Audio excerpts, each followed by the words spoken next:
Hey there, internets. So, what's been in the news? This IVF ruling in Alabama. It's got me kind of hot. There might be bad words uttered in this because I do these in one take. Because I have non-existent editing skills. I'm using my phone, and this whole thing is, in many ways, being looked at wrong. And the biggest thing that I'm seeing being missed in this is you have three families, three sets of parents to be who are being completely forgotten in this. And so I did a little research. Alabama has passed two bills that look identical. I don't know why they didn't just pass one, pass the other, and get it and just send one to the governor's desk. But maybe there's some legislative rules involved that they could do it quicker this way. And we're going to get into that. But of course, the left has no compassion. They want. I see bad things going on both sides of the larger abortion debate, trying to take advantage of this ruling to their own ends. And that's probably got me more furious than anything. The left, of course, has no compassion, is mocking it.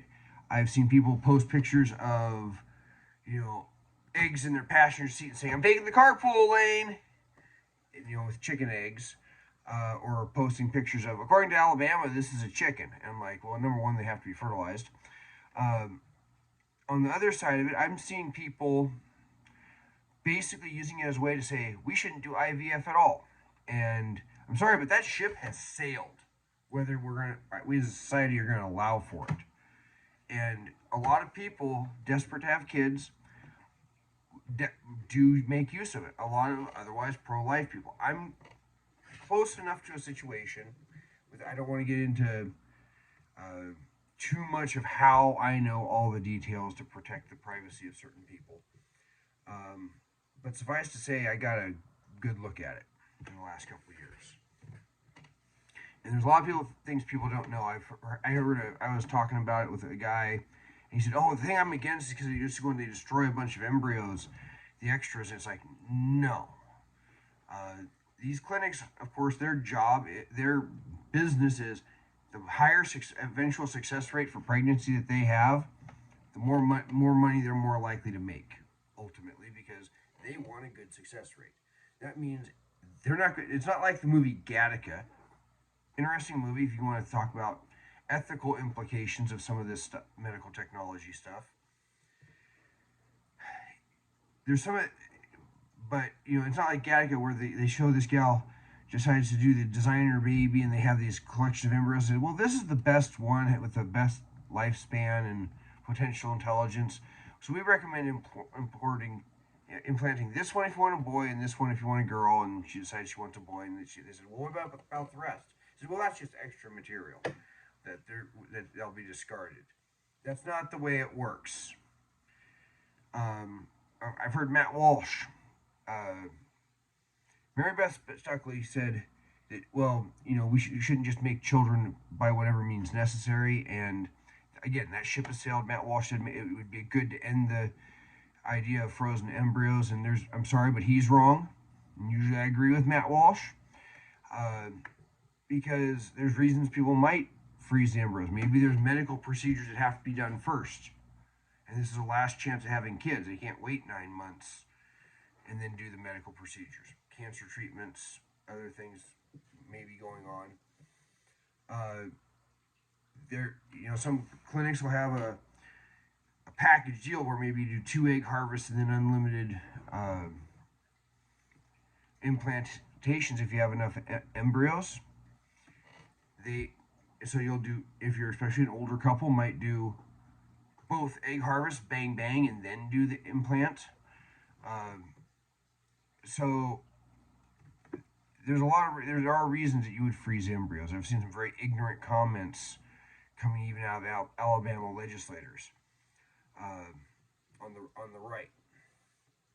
But what's lost in this is you have these people who've had their embryos destroyed, and yes, they're falling all over themselves to. People are trying to pin it on Republicans. It's like Republicans are working furiously to get legislation in place in Alabama to get things restarted. And honestly, when I look at the Constitution, it probably should be handled state by state. Unless you're talking about where maybe you're taking embryos across state lines, and then maybe Congress would have to weigh in on that under the Commerce Clause. Like, say, there should be standards for how you're transporting them. But I found in the end, you have these three families. This guy somehow worked his way back into the embryo storage area, opened up a storage unit, and burned his fingers. And he was supposedly a patient and destroyed several people's embryos. And a concern somewhere I had seen in all this, I don't know whether it was on a Facebook post or Yahoo comments or in an article, one of many articles the last few days I've seen. I'm not going to dig through them all. I've got a couple of them here that'll be all in the description below, along with both bills passed in Alabama. That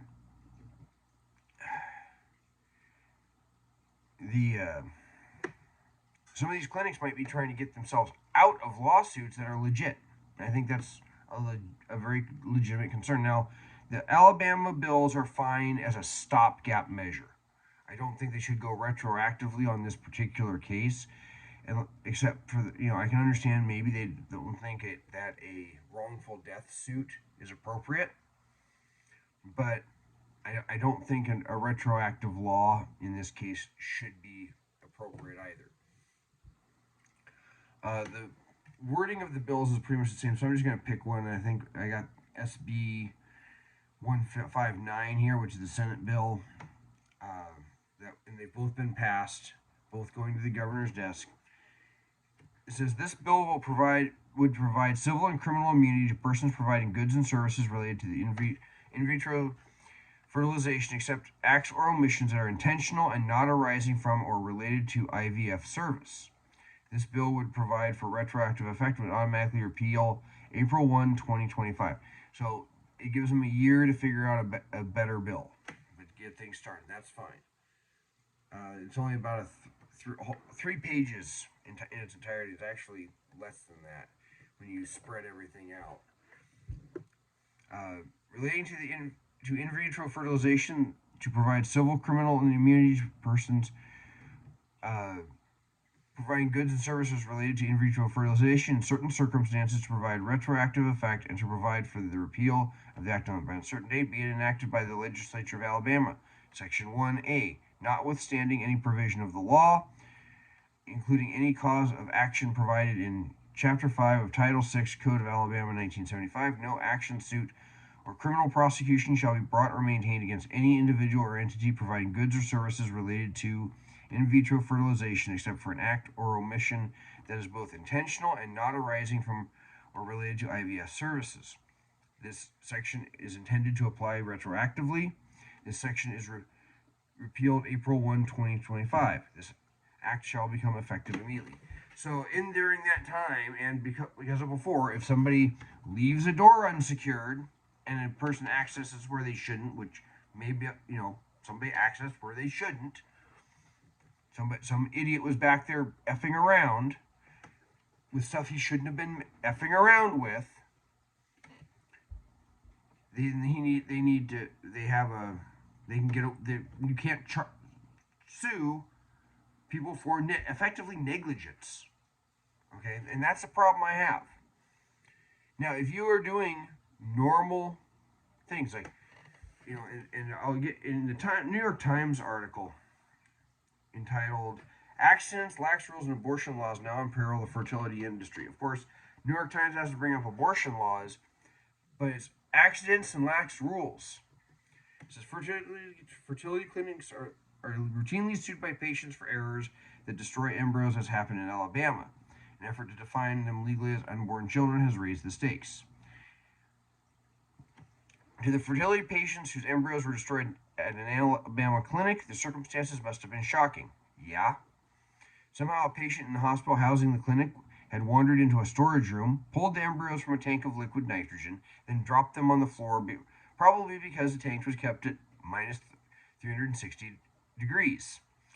The bizarre episode was at the center of lawsuits filed by 3 families that eventually reached the Alabama Supreme Court On Friday, the panel of judges ruled that the embryos destroyed in the clinic should be considered children under state law, a decision that sent shockwaves through the fertility industry and raised urgent questions about how treatments could possibly proceed in the state. Very simple. Don't let people do stupid crap in your clinic. Very simple on that. Yet the accident in the Alabama clinic echoes a pattern of serious errors that happen all too frequently during fertility treatment.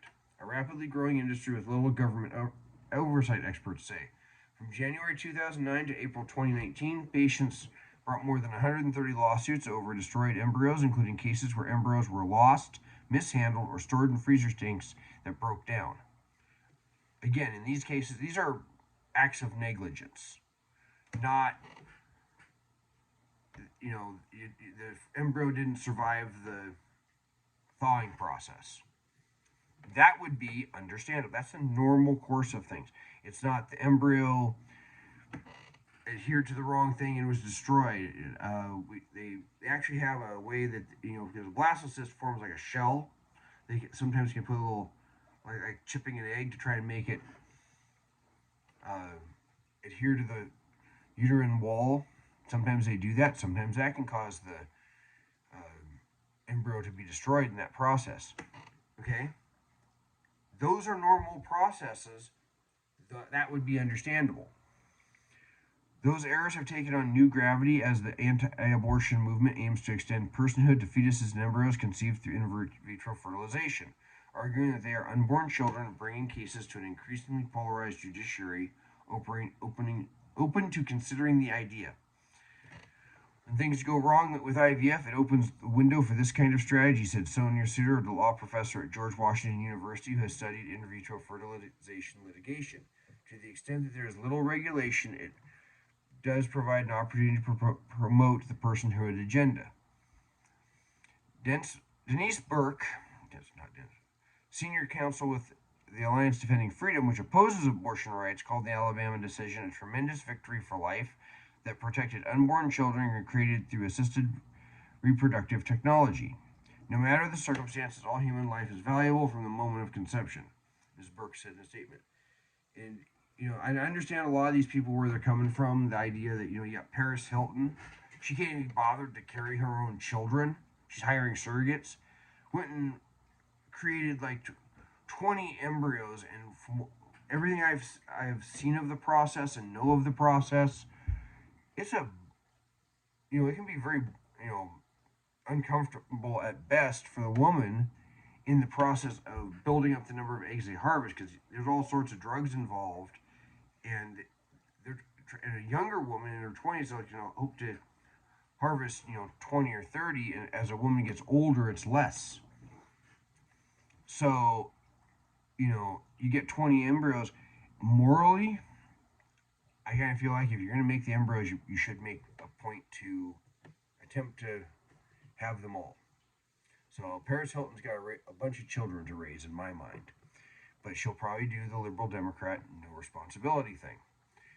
Patients often turn to the courts when fertility treatment goes wrong, leaving judges to decide what clinics owe in situations where emotional, physical, and financial losses are at play.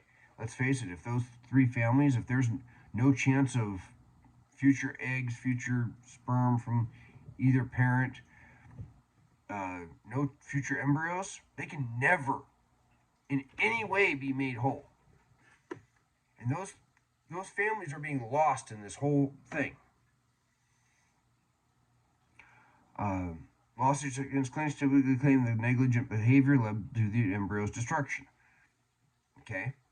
But in lawsuits against the clinic, the Alabama Center for Reproductive Medicine, the couples whose lost embryos took a different track or tack, arguing that the accident resulted in wrong, not an accident, it was accidents are unavoidable circumstances. This was avoidable. Resulted in wrongful deaths under state law. One couple's complaint described the embryos as cryopreserved embryonic human beings and contended that the storage room should be viewed as a daycare, which state regulations require to be secured and closely guarded because small children, including embryos, cannot protect themselves. If it was unsecured, that is on the clinic in my mind. The state Supreme Court agreed, arguing that the plaintiffs could pursue a wrongful death claim on behalf of an embryo, a fertilized egg that is grown to 5 or 6 days before being transferred to a patient or stored in tanks of liquid nitrogen. The text of the wrongful death of a minor act is sweeping and unqualified. Justice J. Mitchell of the Alabama Supreme Court wrote, referring to the state law, it applies to all children born and unborn without limitations. Lawyers for the Alabama Center for Reproductive Medicine did not respond to requests for comment. More than 2% of infants born in the United States every year are conceived with assisted reproductive technology. In 2021, more than 97,000 infants were born following IVF. While clinics in the United States do not report the number of embryos they store, a frequently cited RAND Corporation study from 2002, when IVF was far less common, estimated that nearly 400,000 embryos were frozen in tanks across the country. Experts who study the fertility industry said they were not surprised to see the Alabama clinic apparently operating with lax safeguards, as is common in many clinics. This kind of case surprises me zero, said Dove Fox, director of the Center for Health Law Policy and Bioethics at the University of San Diego School of Law. This is a perfectly avoidable result. One of the largest negligence cases ever to date involved the 2018 failure of two major embryo freezers, one in California and another in Ohio, that destroyed thousands of eggs and embryos. In the Ohio case, the clinic admitted shutting off an alarm system that should have alerted staff members that the tank was no longer functioning. That is negligence, not the normal operation of a process for IVF. More than 4,000 embryos were destroyed. Those people deserve justice. One affected couple who tried to make a personhood argument contending that the life of a person begins at conception, the case eventually settled out of court. This is another ongoing debate. Is this property? Is this a person? Is this something special that isn't either one of those things, said Dr. Sutter of the frozen embryos.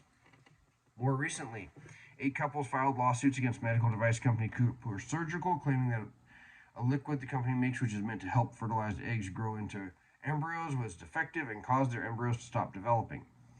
Collectively, patients say they lost more than 100 embryos that had been bathed in the botched product. Again, this would be normal consumer protection stuff that they should not be immune from. Experts estimate thousands more patients may have been affected. The company declines to comment. Other lawsuits have been more similar to the Alabama case, brought by families alleging that act of negligence led to their embryo's destruction. One case involved an embryo that was thawed so it could be transferred to a patient's uterus, but was then lost.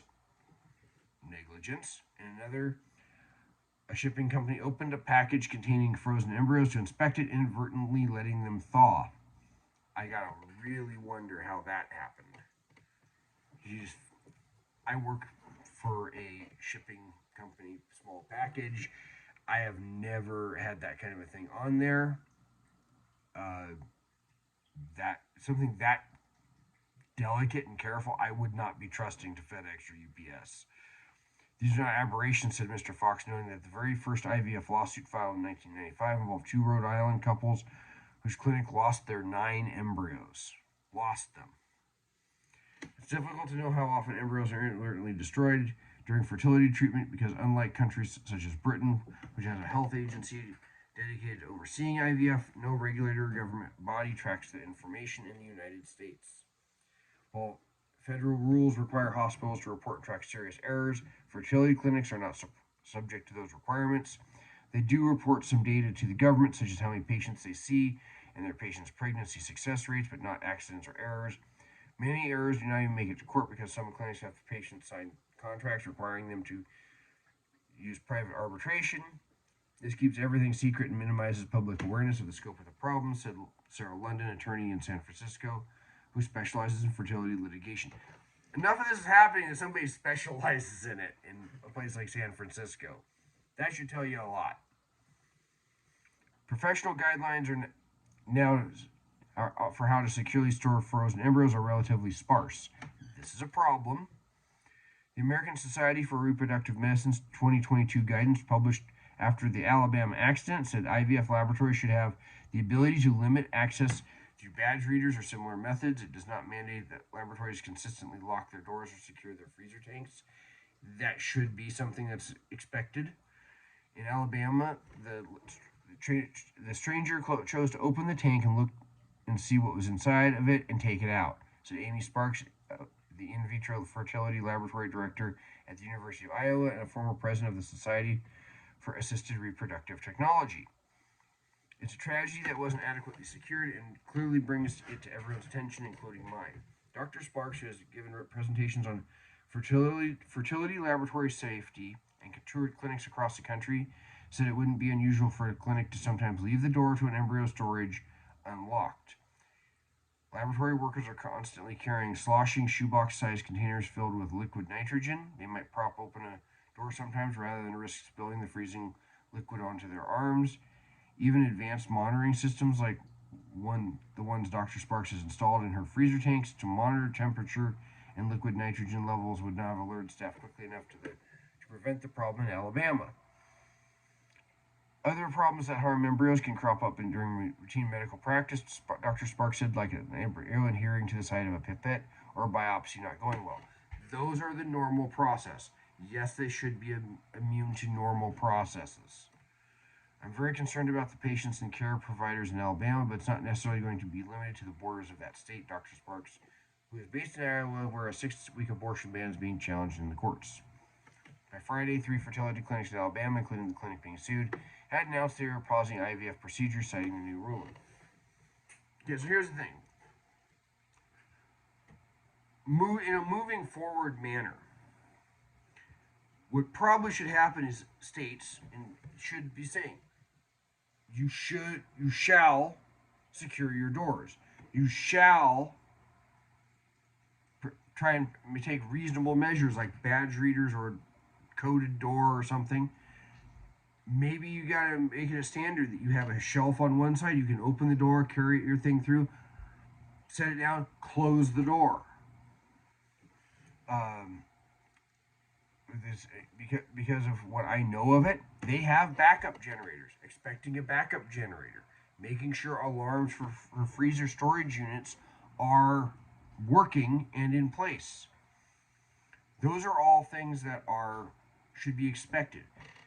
Obviously, if you have a truck that is designated for transferring embryos from, it's probably not going to be very big, it's probably going to be specialized, from one location to another, you probably should make sure that your driver is properly licensed, passes drug tests, and probably gets tested more often. This is the kind of thing where I would not be wanting to say, oh yeah, we can just drug test him every so often, and 3 or 4 years later he's never been randomed. Okay, I've been randomed in my job, passed too. It's like, there's a test I can pass, automatic. Okay, so those are things that moving forward states should say, look, these are things that are shall be done, and if you're not doing them, you're being negligent. But normal processes and risks with something like IVF, yes, they should be somewhat protected from. And it should not. And if you have to create a special, kind of lawsuit for negligence in this, that's what needs to happen. I read an article last summer, and it was talking about how, and it does get into those medical ethics of just because you can does not mean you should.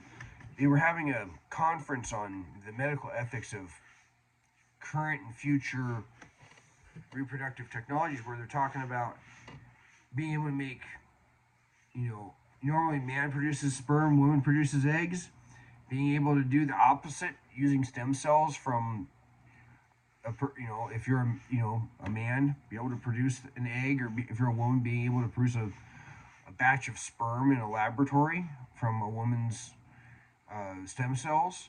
What's the medical implications of that? The designer baby thing.